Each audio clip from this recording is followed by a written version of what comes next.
बीड़ा पाणी को नमस्कार, वंदना। आगे शिक्षार्थी परीक्षार्थी के सामने हम आज कहानी और एकांकी लेके उपस्थित हुए हैं। कहानी के बारे में आपने सुना, मौलिक कहानी, प्रमुख कहानियाँ, भारतेंदु से पूर्व की कहानियाँ आदि तमाम कहानियों पर विचार हुआ। लेकिन हिंदी कहानी सन 1935 ईस्वी तक आते आते एक नया मोड़ प्राप्त कर लिया, एक नई दिशा की ओर मुड़ी। इस युग में सामाजिक चेतना, यथार्थ चित्रण, शोषण, सामाजिकता, विडंबना, किसी घटना विशेष का चित्रण आदि शैली में नई कहानी का श्रीगणेश हुआ। इसमें अलग अलग कहानियों के अलग अलग विषय भी हुआ करते थे और एक लेखक ऐसा नहीं था कि वो टाइप्ड हो जाता हो या किसी एक मनोविश्लेषणात्मक कहानी पर ही अपना लेखनी चलाता हो, लेकिन ऐसा नहीं था। ये सारे लेखक लगभग सभी बिंदुओं पर, सभी विषय सामग्री पर, सभी वस्तुविद पर, विषय सामग्री पर अपनी कहानी चलाने लगे। मनोवैज्ञानिक कहानियाँ तो ऐसी सुघड़ कहानियाँ होती थीं जिनमें मानसिक अंतर्द्वंद, यहाँ तक कि कोठरी के अंदर की बात अर्थात बेडरूम सीन तथा बेडरूम से संबंधित तमाम मनोवैज्ञानिक तथ्यों को, नारी की प्रधानता को, नारी की विडंबना को, नारी की कुंठा को तथा प्रत्येक मानव, प्रत्येक स्तर के मानव, चाहे वह शोषित वर्ग हो, चाहे धनी वर्ग हो, चाहे नवाब लोग हों, सबके मानसिक अंतर्द्वंद्वों से संबंधित कहानियाँ लिखी गईं, जिनमें आचार्य चतुर्सेन शास्त्री तो मानो नवाब के शैली, रहन सहन, खान पान आदि संबंधित विविधताओं को और उनके शौक के बारे में विभिन्न प्रकार की कहानियाँ लिखे हैं जो मील का पत्थर साबित होती हैं। इन कहानियों को पढ़ने से ऐसा लगता है कि जैसे उस काल में क्या क्या विडंबनाएं रही हैं, सब पर पाठक अथवा श्रोता निगाह दौड़ाए रहता है। और कहानी की विशेषता ये है कि थोड़ा इनकी कहानियों की विशेषता है चतुर्सेन शास्त्री की कि कहानी थोड़ा लंबी है, लेकिन कहानी के प्रत्येक बिंदु पाठक को इतना अपने अंदर आत्मसात करते चलते हैं कि पाठक बोर नहीं होता और अंत तक पढ़ने के लिए मजबूर हो जाता है।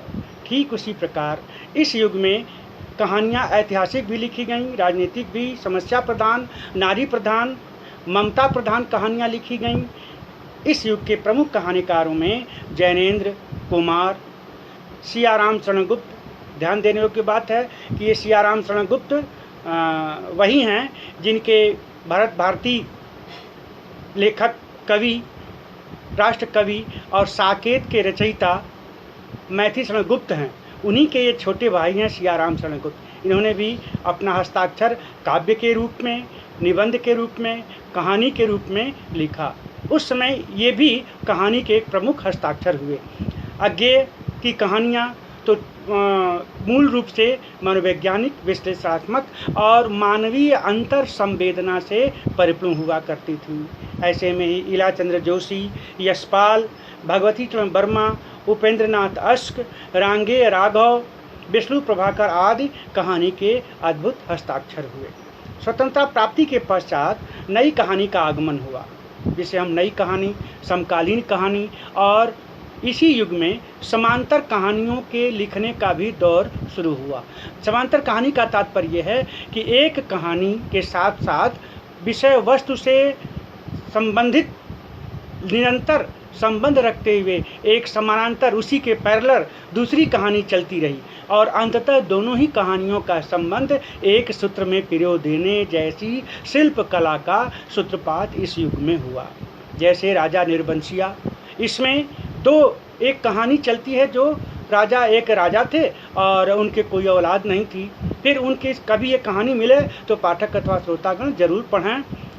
और ठीक उसी के साथ प्रमुख पात्र के साथ साथ भी एक कहानी चलती रहती है और अंत में पाठक यह आश्चर्यचकित हो जाता है कि कहानी सुनाते सुनाते कहानीकार स्वयं एक नई कहानी को एक दूसरे की कहानी के माले में पिरो देता है। अद्भुत कहानी समांतर, जैसे उसने कहा था, मैं प्रथम दृश्य पंजाब के सड़कों से शुरू होता है कि तेरी कुड़माई हो गई कि नहीं, और अंतिम दृश्य द्वितीय विश्व युद्ध के प्रांगण में शुरू समाप्त होता है कि वहाँ एक राइफल मैन गोलियों के घाव से मारा गया और उसने कहा कि जाके कह दीजिएगा सरदारनी से कि उसने जो कहा था हमने कर दिया। पाठक वहाँ जाके अभिभूत हो जाता है कि उसने कहा था का क्या अर्थ निकलता है, क्या उसने क्या कहा था। इन दोनों कहानियों से एक ही पात्र के द्वारा, कुछ ही पात्रों के द्वारा ये कहानी अपने आप में समर्थ कहानी है।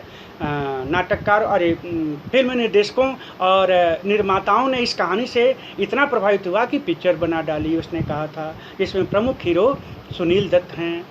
खैर धीरे धीरे ऐसी कहानियों का दौर शुरू हो गया। ऐसे में भगवती चरण वर्मा, उपेंद्र नाथ अश्क, रांगे राघव, विष्णु प्रभाकर जैसे प्रमुख हस्ताक्षर हैं। फिर ये कहानी नया युग हुआ, उसमें नई कहानी समांतर कहानी का आंदोलन धीरे धीरे प्रगति की ओर हुआ। इस कहानीकारों में एक महत्वपूर्ण हस्ताक्षर हुए फणीश्वर नाथ ऋण।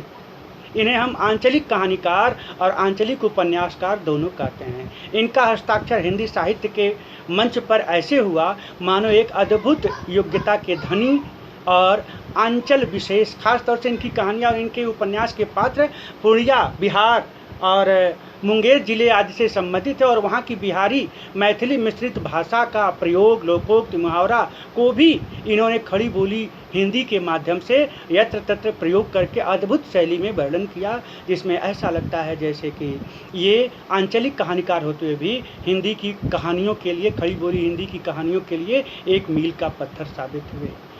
इनकी प्रमुख कहानियाँ हैं लाल पान की बेगम, रसप्रिया। रसप्रिया थोड़ी लंबी कहानी है, लाल पान की बेगम तो बड़ी ही हास्यास्पद लेकिन अपने उद्देश्य में पूर्णतः सफल है। उन्होंने अपने ग्रामीण जीवन में जो भी रीति रिवाज, परंपराएं आदि चलती रहती हैं, उन सबके वर्णन में रेणु जी पूर्णतः सफल हैं। आंचलिक उपन्यास इनका मैला आंचल, जिसे पढ़ने पर ऐसा लगता है जैसे वाकई उस समय की तमाम विडंबनाओं का क्या कहाँ तक अंत हो सकता था, सारा वर्णन। संजोग से ये तीनों कहानियाँ हमने पढ़ा है, अद्भुत कहानियाँ हैं और रेणु जी की शैली की पराकाष्ठा का अन्यतम उदाहरण है।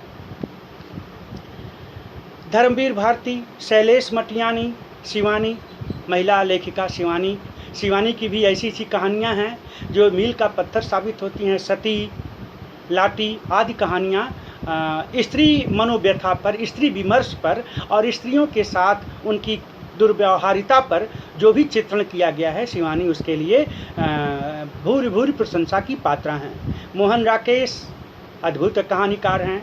कमलेश्वर, मन्नू भंडारी। आपको बताते चलें कि मन्नू भंडारी और शिवानी की कहानियाँ तो विदेशों में भी पढ़ाई जाती हैं। निर्मल वर्मा, भीष्म साहनी, मार्कंडे, राजेंद्र यादव, रांगे राघव, मुक्तिबोध, चंद्रगुप्त विद्यालंकार, यशपाल, दूधनाथ सिंह तथा अमृत राय, ये लोग समांतर कहानी, नई कहानी के प्रमुख हस्ताक्षर रहे हैं। इन्हीं कहानियों के साथ उसी समय में लगभग सन 1935 और 40 के आसपास स्वतंत्रता प्राप्ति के बाद लगभग 36 से ही तमाम एकांकी भी शुरू हो गए थे। हम आपको बताते चलें कि एकांकी का प्रारंभ तो भारतेंद्र युग से ही हो गया था। भारतेंद्र जी ने स्वयं कई एकांकी लिखे थे, लेकिन वह सूत्रपात पूरी तरह से 1935 के बाद आते आते विकसित हुआ, जिनमें सबसे पहले तो हम एकांकी के बारे में आपका परिचय करा दें। नाटक और एकांकी में थोड़ा ही अंतर है। नाटक भी मंच पर खेला जाता है, लेकिन नाटक में कई खंड होते हैं, कई पात्र होते हैं और उन पात्रों के जीवन में घटने वाली संपूर्ण घटनाओं का क्रमबद्ध वर्णन करते हुए देर रात तक नाटक चलता है। लेकिन एकांकी, जैसा कि शब्द से ही स्पष्ट है, एक अंकों वाला, एक अध्याय वाला, कम ही समय में समाप्त हो जाने वाला। और नाटक में कई पात्र होते हैं, खल पात्र भी होते हैं और एकांकी में यह मुश्किल से 2 या 3 पात्रों को लेकर ही एकांकी शुरुआत की जा सकती है। यद्यपि ऐसी तमाम एकांकियाँ बनी हैं जिसमें बहुत से पात्र हैं, लेकिन फिर भी वो कम समय में ही समाप्त हो जाती हैं और किसी एक उद्देश्य के विषय में अपना चित्रण, विश्लेषण और समाहार किया जाता है, इसलिए उन्हें एकांकी कहा जा सकता है। प्रिय छात्र, परीक्षार्थी, एकांकी का जनक प्रसाद जी को माना जाता है। अब आप कहेंगे कि भारतीय युग में भी तो एकांकी हो गया था, लेकिन मौलिक एकांकी के रूप में एकांकी में प्रहसन भी था भारतीय युग में, जैसे विषय से विषम औधसधम और अंधेर नगरी। ये अंधेर नगरी नामक नाटिका या एकांकी वही है जिसमें एक कहावत प्रचलित हो गई है, लोकोक्ति बन गई है कि अंधेर नगरी चौपट राजा, टके शेर भाजी टके शेर खाजा। अंधेर नगरी नामक यह नाटिका है, या इसे हम एकांकी कहेंगे। लेकिन एकांकी शब्द की परिभाषा का सूत्रपात इस 1935 के बाद के जंगलों में, द्विवेदी युग के बाद के क्षेत्र में सूत्रपात हुआ।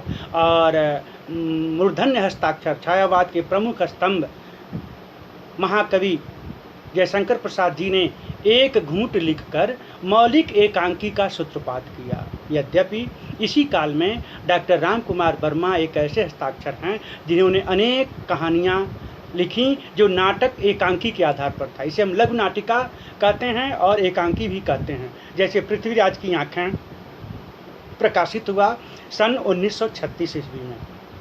डॉक्टर राम कुमार वर्मा कहानी की कला के तथा कहानी की शैलीगत विशेषता के रूप में जो भी आवश्यकताएं होती थीं उन्हें मंचन करने के लिए तथा उनको जनता के प्रति उपस्थित करके कम ही समय में अपने उद्देश्य की पूर्ति करा देने में सक्षम एकांकियों के नाम के आगे डॉक्टर राम कुमार वर्मा प्रमुख नाम लिया जाता है।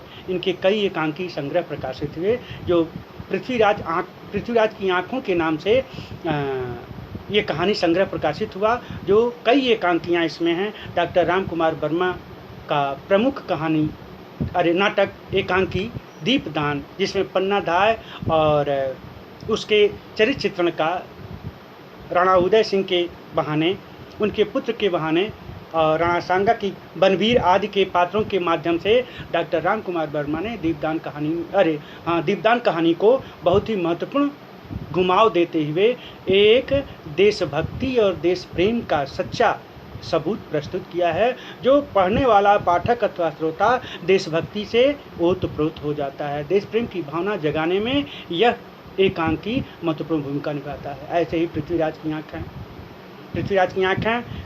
पढ़ेंगे आप तो लगेगा कि मतलब वाकई ऐतिहासिक काल में महाराजा पृथ्वीराज, मोहम्मद गोरी और चंद्रवरदाई के बीच कैसे घटनाक्रम बदलते रहते हैं और अंततः क्या परिणाम निकलता है। वाकई पृथ्वीराज की आँखें निकाल दी गई थीं, लेकिन फिर भी शब्दवेदी बाण चलाने वाले पृथ्वीराज चौहान अंततः अपने शत्रु को कैसे मार गिराते हैं, ये सारा विवरण इसमें मिलता है। और यह एकांकी अपने उद्देश्य में, अपने परिफलन में और देशभक्ति को जगाने में महत्वपूर्ण भूमिका निभाती है। इसके अतिरिक्त सेठ गोविंद दास, भुवनेश्वर प्रसाद, उदय शंकर भट्ट, वृंदावन लाल वर्मा, जगदीश चंद्र माथुर आदि अनेक लेखकों ने एकांकी के विकास में अपना महत्वपूर्ण योगदान दिया। एकांकी मानो इन लोगों के संपर्क में आकर के, इन विद्वानों के संपर्क में आकर के ऐसी पुष्पित पल्लवित हुई कि कभी कभार जब अब तो समय बदल गया, फिर हम पुराने समय की ओर चलते हैं कि हम लोग बीए इत्यादि में पढ़ते थे तो बारात 3 दिन तक रुकती थी। उस 3 दिन की बारात में कन्या के दरवाजे पर बारात रुकती थी और 3 दिन में 2 रात में लोग नौटंकी और बड़े बड़े मंडली लेकर के आते थे। उसमें भी एकांकी 2-1 जरूर प्रस्तुत किया जाता था, ताकि क्योंकि सभी लोग अपनी सारी रात का समय नहीं दे पाते थे, तो ऐसे लोगों के लिए एक नाटक के बीच में एक लघु नाटिका के रूप में, प्रहसन के रूप में एकांकियाँ प्रस्तुत की जाती थी। उनका दिव्य वातावरण चल चुका था और वो अपने आप में उद्देश्य भी होती थी। और ये एकांकियाँ उस मुख्य नाटक जो रात भर चलने वाला होता था, जिसमें बहुत से पात्र होते थे, उन सब में संबंध भी रखते हुए समानांतर एकांकी चलती थी और बाराती, घराती या पाठक अथवा श्रोता सभी अभिभूत हो जाते थे। और ऐसे में इन लेखकों का हस्ताक्षर, पांडित्य प्रदर्शन भी अपने उद्देश्य को पूरी तरह से सफल करता था। आज तो बस बारात केवल 2-4 घंटे की होती है और उसके बाद सब लोग अपने अपने गंतव्य तक पहुंच जाते हैं। लेकिन एकांकी अब भी जारी है तमाम नुक्कड़ नाटकों के रूप में और रेडियो रूपक। अब थोड़ा सा इसका परिवर्तन, प्रारंभिक रूप जो एकांकी का था वह अब रेडियो रूपक में ले लिया है। तो ध्वनि और आवाज़ के और कुछ म्यूजिक के माध्यम से इसी एकांकी को, प्रहसन को रेडियो के, आकाशवाणी, दूरदर्शन इत्यादि से प्रकाशित किया जाता है। लेकिन एकांकी समाप्त विस्तृत रूप से आज भी पाठकों, श्रोता और विभिन्न आकाशवाणियों का यह एक प्रमुख भाग रह चुका है। स्वतंत्रता प्राप्ति के पश्चात हिंदी एकांकी अपने पूर्णोत्कर्ष पर पहुंच गया। वर्तमान युग के एकांकी में जीवन के विविध चित्र मिलते हैं। इस युग के प्रमुख एकांकीकारों में उपेंद्रनाथ अश्क का महत्वपूर्ण योगदान है। वृंदावन लाल वर्मा, जगदीश चंद्र माथुर, विष्णु प्रभाकर, भगवती चरण वर्मा और लक्ष्मी नारायण मिश्र आदि इस एकांकी को अपने शिल्प विधान से सजा संवार कर हम पाठक, श्रोता और अध्यापकों के सानिध्य में ऐसे प्रस्तुत किए कि आज भी इनकी विशेषता को हम छात्र छात्राओं के बीच में, परीक्षार्थियों के बीच में अवलोकन और मनन कराते हुए उनके मानसिक विकास में योगदान देने में महत्वपूर्ण भूमिका ये निभाती हैं। आगे हम अगली कड़ी में उपन्यास के बारे में चर्चा करेंगे। धन्यवाद, नमस्कार। निवेदन है, प्रार्थना है और सहयोग भी है कि सब्सक्राइब करते रहिए और देखते रहिए। धन्यवाद। जय हिंद।